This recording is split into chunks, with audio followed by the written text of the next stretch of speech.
Today is the first day of the rest of your life.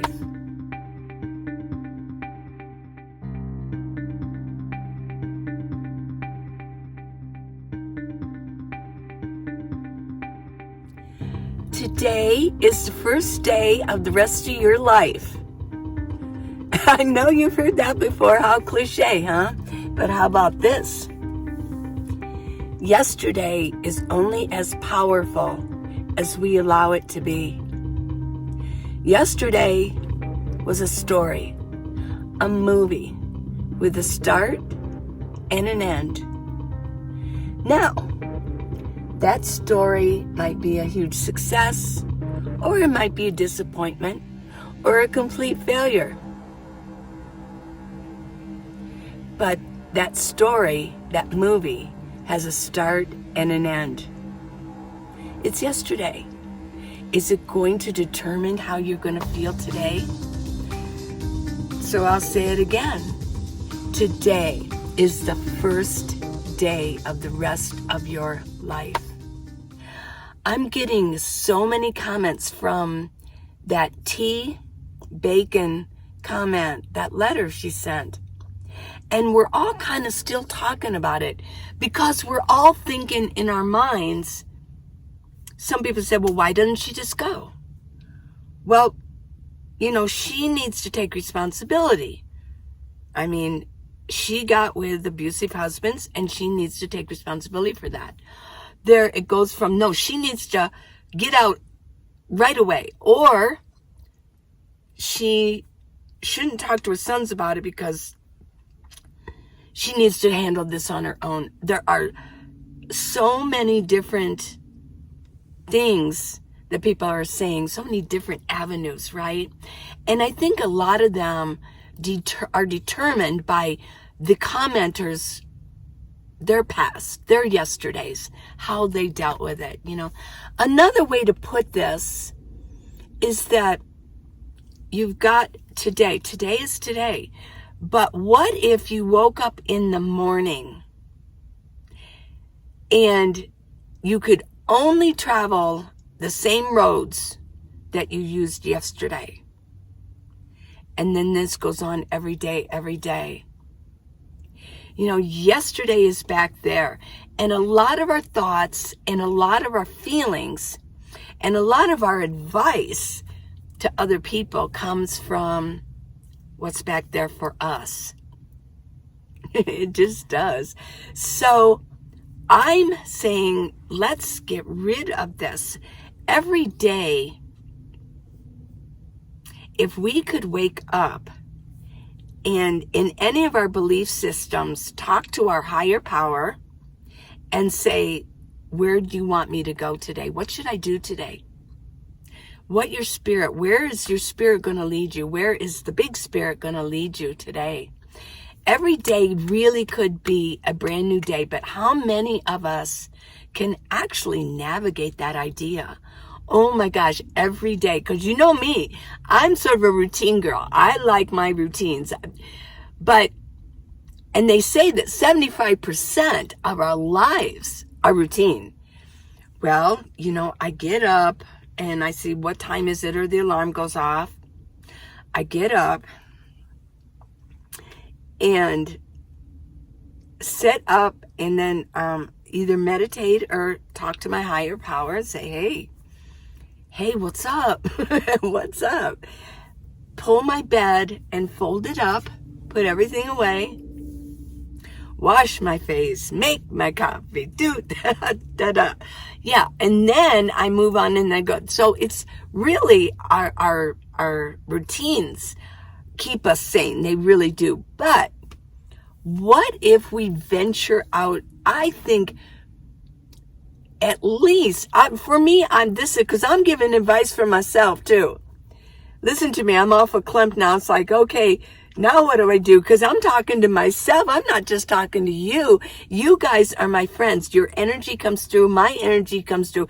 Because like I say, we're all energy, right?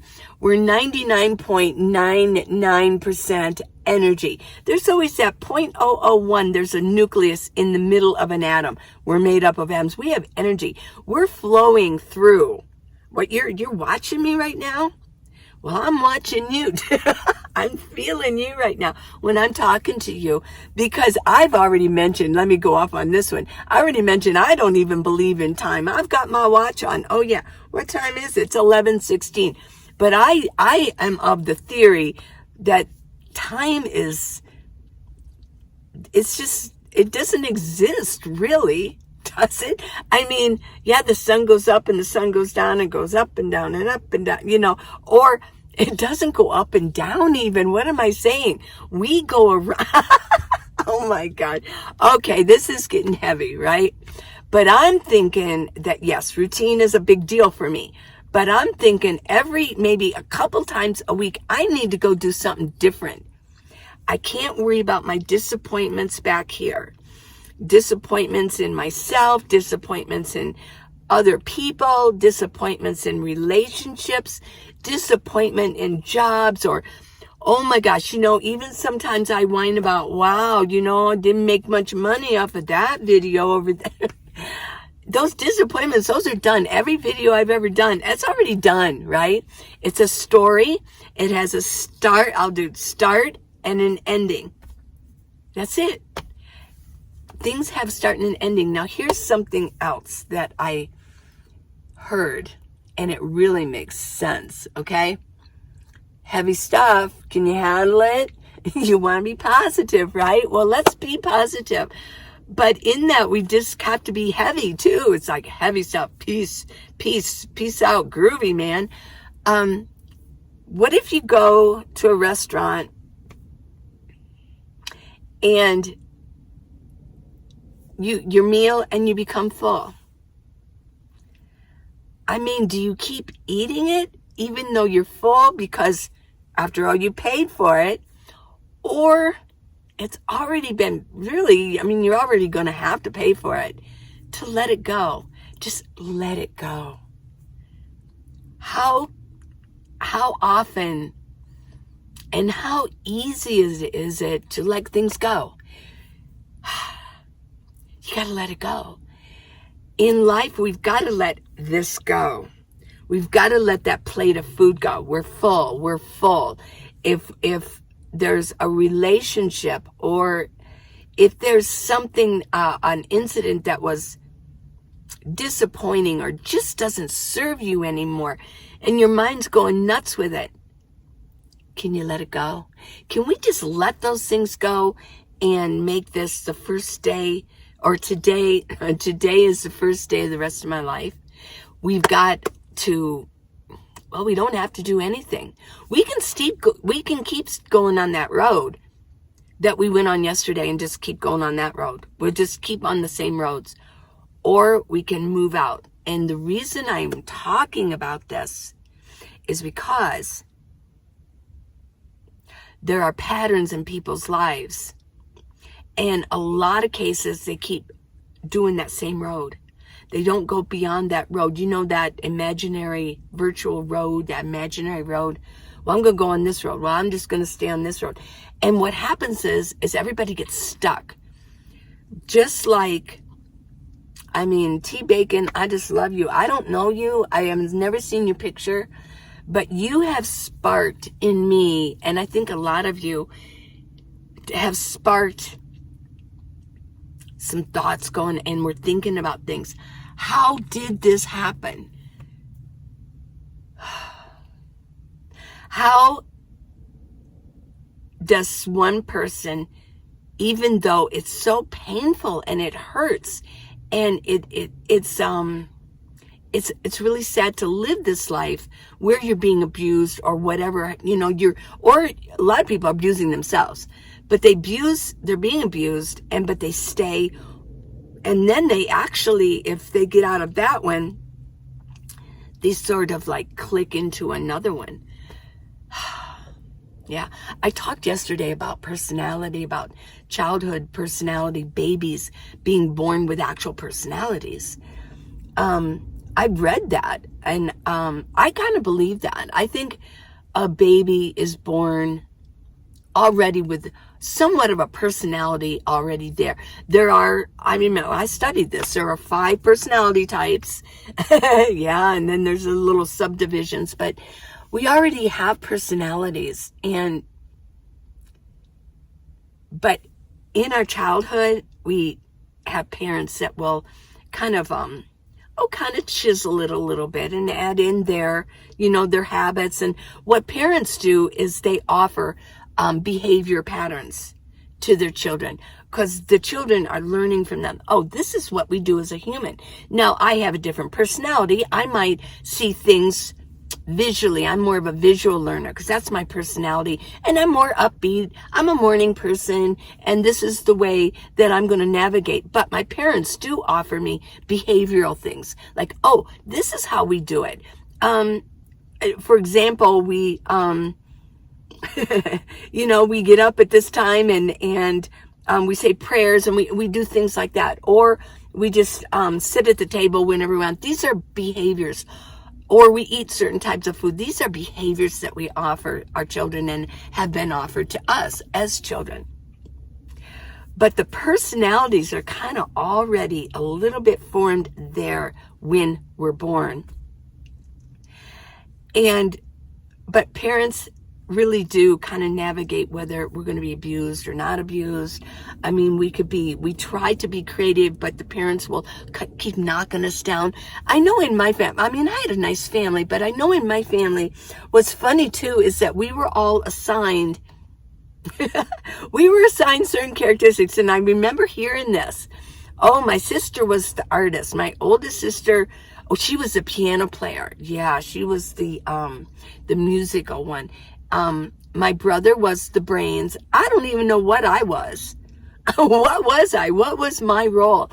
But I do feel like in many respects, I sort of surpassed. I mean, I don't want to be egotistical, but in my family, I sort of surpassed them all. I was sort of like, dismissed. Like, dismiss her. I was a cute kid, and I was very fun-loving, morning person, fun-loving, funny, happy. Yes, I was a happy child. But I was sort of dismissed with that. And it's like, oh, well, I was treated, she's not too bright. But I went on to actually get 2 degrees in 2 separate subjects. I'm very artistic. Okay, I know that I was not a great piano player. Let me tell you a story. See, this is like my past, but I'll tell you the story. My piano teacher, we had a piano, and we all had to take piano lessons. Well, my piano teacher, I would go after school, and I would walk there. It wasn't a big town. But she always wanted my fingers to be like this. Well, I found that quite uncomfortable, and I couldn't quite maintain that. And I would leave crying. So my mom found me another piano teacher, and guess what she wanted me to do? Yeah. I didn't get past the first book, but I am very musical. I really am. I mean, I love like GarageBand, and I like to compose certain types of music for some videos that I did in the past. Not so much now, but yeah, I mean, I think I'm pretty music. I got good musicality, they call it. Yeah. Hey, do you want some coffee? Here you go. We're just sort of chatting, and I know that you're going to find this interesting, and it all kinds of relates. And I will promise you, I'm going to talk about some nomad things in just a minute. But I do want to mention this, that yesterday only has as much power as we give it. Do you think we can handle this? Do you think that we could actually do this? That we can move forward? Do you think we can? Can I? It's not easy. It's not easy. That is like, it can sit on your shoulder, right?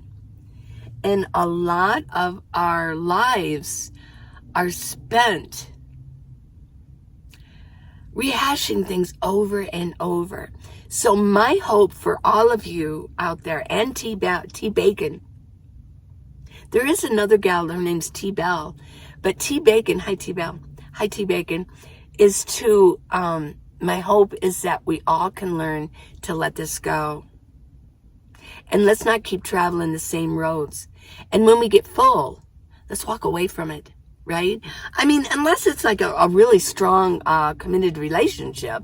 If you've committed to a relationship, don't walk away. Let's work this out. But if it's not, or if it's a job, or if it's just something that you're full. Yeah.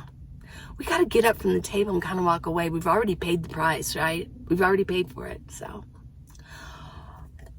cheers. Let's have a sip. Okay. Nomad stuff. I want to talk about domicile. Because a lot of you... Okay, let me tell you a little story. Okay. Yesterday... No, 2 days ago. Doesn't matter.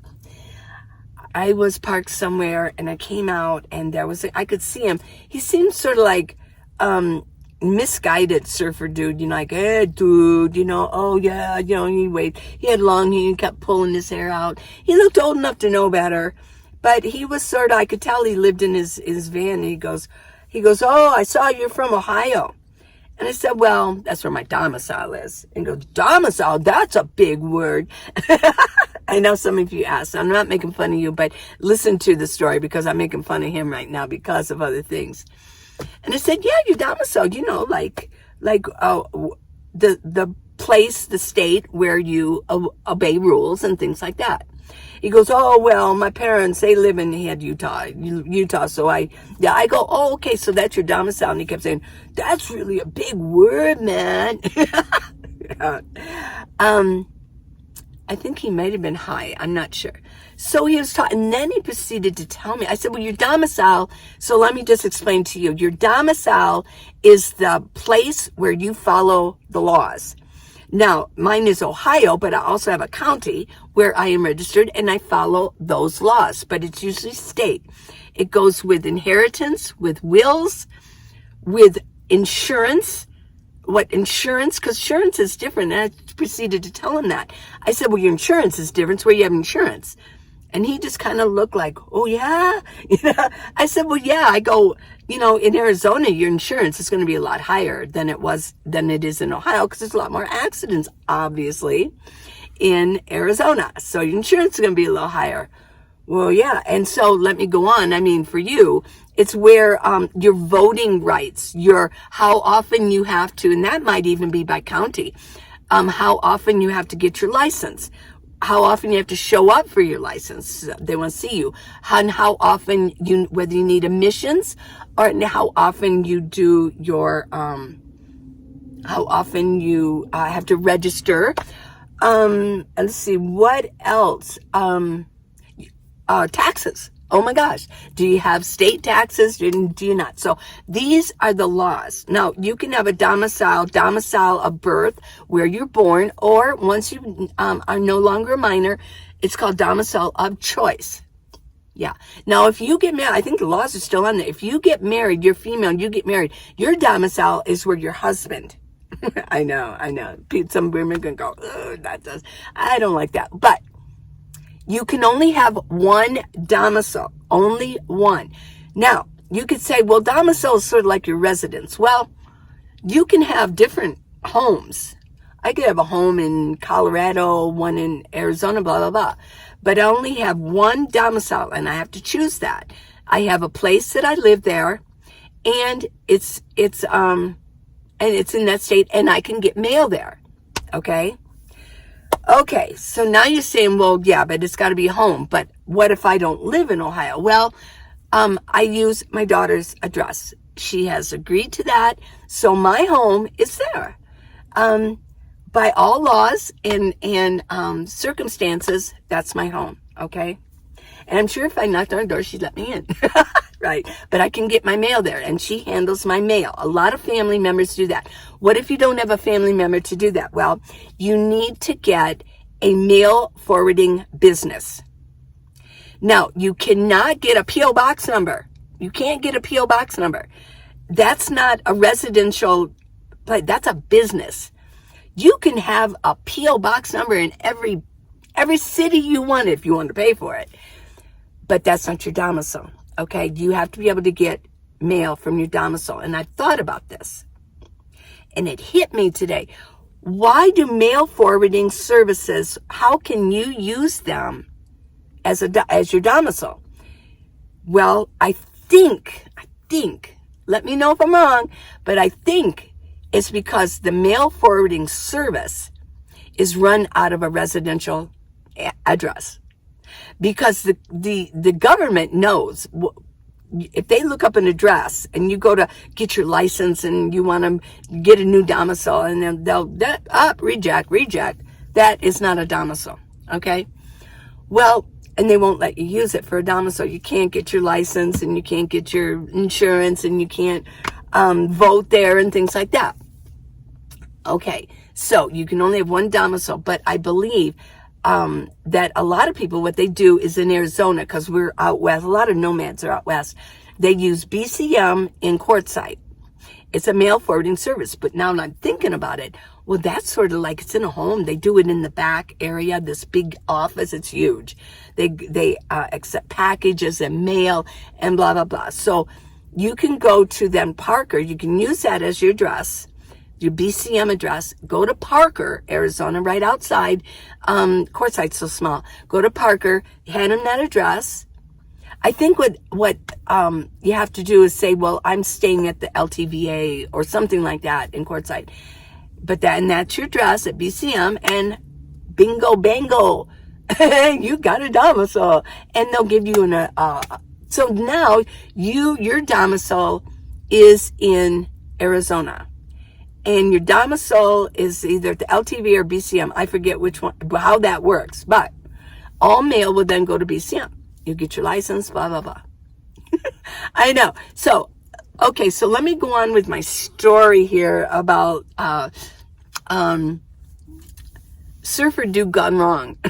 He goes, well, he started to tell me a story about, well, yeah, that's all, but what I did one time, I just got a license. I found a license and I just tacked it on and I put it on there, so, and I looked at him, I said, well, how did you get insurance?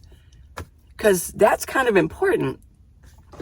And basically he's like, well, he looked a little worried then because he thought, oh crap, I'm telling her something. And I said, well, how do you get insurance if you're just tacking on a license that isn't even yours? Do you know how often that's happening? Side note, I hear they're called ghost vehicles. The police call them ghost vehicles. They either have no license on them or they have this paper on them from it's a temporary tag. And I mean, they're so old that the car or that you can't even read the numbers on it anymore. They're called ghost vehicles. They've not been registered at all. Nobody knows anything about them. Of course, there's a VPN, I think, something like that. Yeah. The VIN number. Yeah, the VIN number. But anyways, they're hard to track down. They're hard to find. So I looked at him. I said, well, wait a minute. I go, well, you know about insurance. I told him about how it's different in different states. I said, well, so if you don't have the right tags, you can't get insurance. And you probably can't get a driver's license. So, if I looked at him, I said, if you don't have insurance and you hit me, I'm going to be pretty pissed off. And he looked kind of mad, and I thought, oh crap. I woke up the monster, poked the bear, and he got kind of indignant. And I said, well, peace out, dude. Okay. He goes, well, wow, man. Well, yeah, it does affect us who are responsible. Because if he hits us, what we have to do is we have to have full coverage. We have to spend a lot of money in insurance because of these guys out here, surfer people who don't care about that, and they don't have any insurance. They don't even know the car. And a lot of people, what's happening in a lot of cases, a lot of bad drivers, they'll hit you and just go. Because why? How are you going to find them? That people say, well, what would they, I've studied this.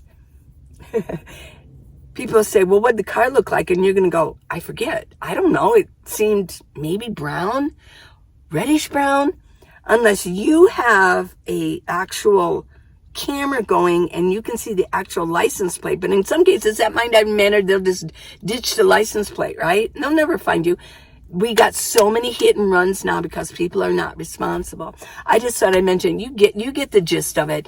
A lot of people, they said, well, what did that guy look like? I think people just, their memories. People don't have the proper memory. You know, if you want to become a policeman, I do know that some of the testing they do is they'll give you faces and they'll show it to you very quickly, and you have to then describe them. And if you, there obviously some people have better ability than others to do that. And they want people who really have good ability to do that. So, okay, well, don't let yesterday determine your today.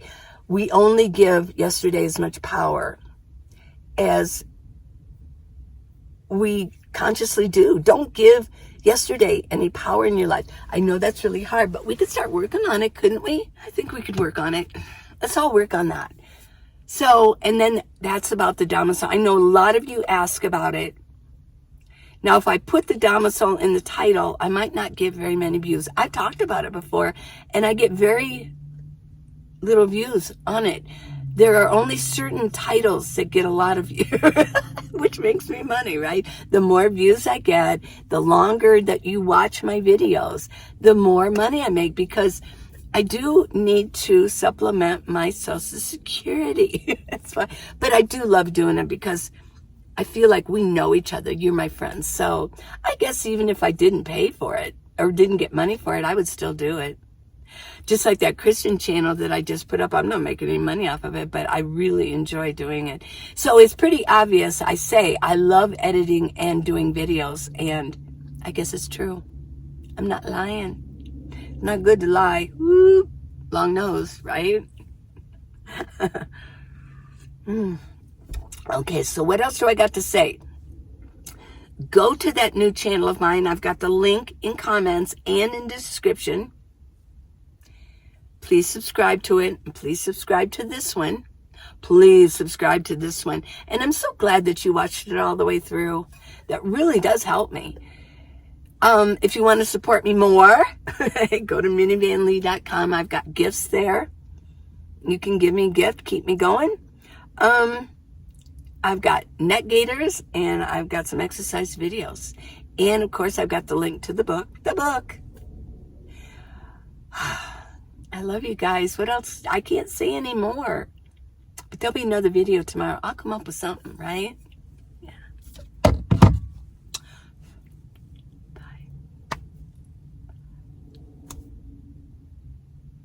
Bye. Bye. Bye. Do you like my shirt? It's like dandelion puffballs.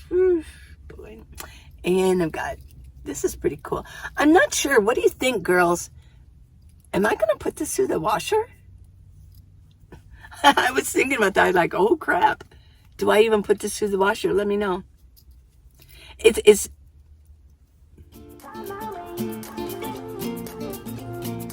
real lightweight. I think it is metal. Real lightweight. Is it plastic? I don't know what it is. Is it? I suppose it wouldn't be metal. It'd be too heavy. I think it is plastic, but it really has even almost the feel of metal. Okay, well, bye. Bye. I love you guys. Another kiss. Best I've ever felt. Get me up, somewhere new, somewhere I can find myself. Oh, I feel so alive. As I reach out to the sky. I found my way. I was in the dark against it all, but made it through the day. Cause I found my way. In bad times, I know I'll be okay. Cause I found my way.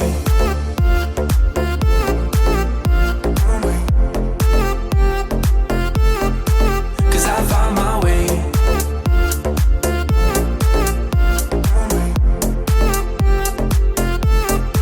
Cause I found my way, my way, my way, my way, my way.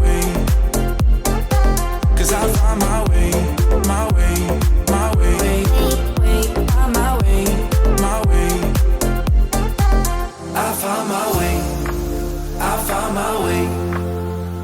I was in the dark against it all, but made it through the day.